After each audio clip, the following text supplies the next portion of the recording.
அன்பானவர்களே, தினமொரு தூதன் வழியாக உங்களை சந்திப்பதில் பெருமகிழ்ச்சி. இந்த நாளிலே சங்கீதங்களின் புஸ்தகம் 28 7வது வசனம்.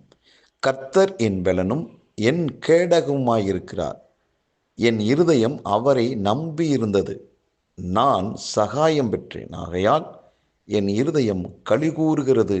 என் பாட்டினால் அவரை துதிப்பேன் என்று தாவீது சொல்லுகிறார். ஆண்டவருடைய பெயரின் மேலே, அவருடைய நாமத்தின் மேலே இவருக்கு எவ்வளோ ஒரு நம்பிக்கை பாருங்களேன். என்னுடைய நான் ராஜா இருக்கிறனால அந்த பதவி எனக்கு பலன். ராஜாவாக இருக்கிறனால எனக்கு இருக்கிற சொத்து சுகம் ஆள்பலம் படைபலம் தளபதிகள் இவங்கெல்லாம் எனக்கு பலன் என்று ஒருவரையும் சொல்லலை. எனக்கு இருக்கிற பலன் அப்படின்னா கர்த்தர் தான் என் பலன், எனக்கு அவர் தான் பாதுகாப்பு என்று சொல்லி அவரைத்தான் நான் நம்பி இருக்கிறேன், வேறொன்றையும் நான் நம்பலை என்று தாவீது சொல்லுகிறார். ஆகவேதான் அவர் இறுதி மூச்சு இருக்கிற வரைக்குமே அவரை யாராலுமே ஆட்ட முடியல, அசைக்க முடியல. ஆனால் அவருக்கு ஒரு ஆபத்தும் வரலையா? இல்லை, எக்கச்சக்கமான ஆபத்துகள் வந்தது. வெளியிலிருந்து ஆபத்து, உள்ளே இருந்து ஆபத்து, சொந்த குடும்பத்திலிருந்து ஆபத்து வந்துச்சு. பலவிதமான சூழ்ச்சிகள் அவனுக்கு எதிராக வந்தது. இப்படி நேருக்கு நேராக மோதின கூட்டமும் உண்டு, மறைமுகமாக முதுகில் குத்தின கூட்டங்கள் உண்டு. ஆனால் ஒன்றிலுமே தாவீது வீழ்ந்து போகவே இல்லை. ஒரே ஒரு காரியம், ஒரே ஒரு ரகசியம், அந்த வெற்றியின் ரகசியம் எதுனா ஆண்டவர் தாங்க. எனக்கு எந்த சூழ்நிலையிலும் அவர் தான் எனக்கு பலன், அவர் தான் எனக்கு எல்லாமே என்று சொல்லி கேடகமாக இருக்கிறார் என்று அவர் மேலே நான் நம்பிக்கை வச்சு காத்திருக்கிறேன் என்று சொன்னார். ஒவ்வொரு விஷயத்திலையும் அவர் வெற்றி மேல் வெற்றி அடைந்தார்.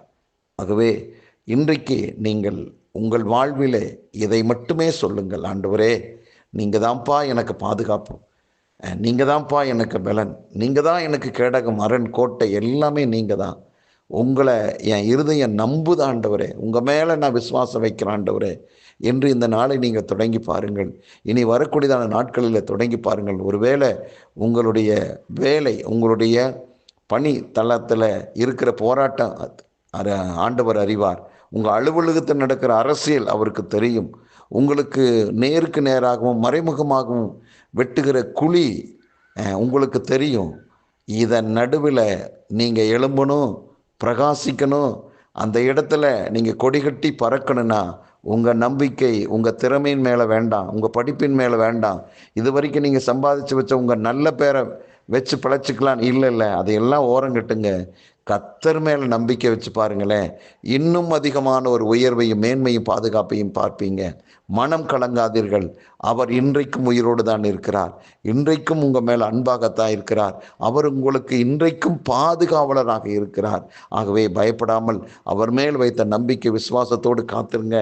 நிச்சயமாக உங்கள் மனசு, உங்கள் இருதயம் சந்தோஷப்படக்கூடியதான காரியங்கள் சீக்கிரமாய் வரும்.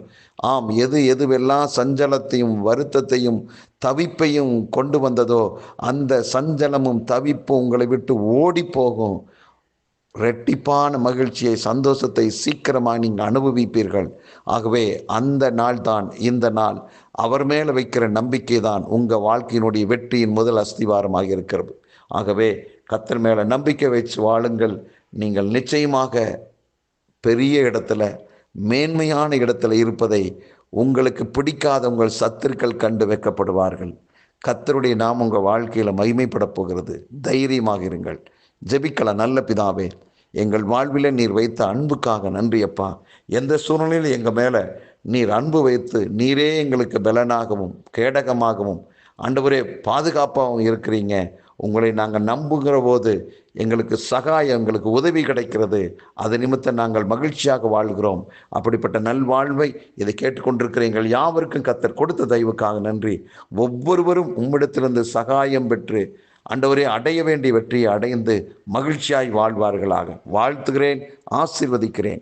இயேசு கிறிஸ்துவின் நாமத்தில் ஜெபிக்கிறேன் நல்ல பிதாவே, ஆமேன்.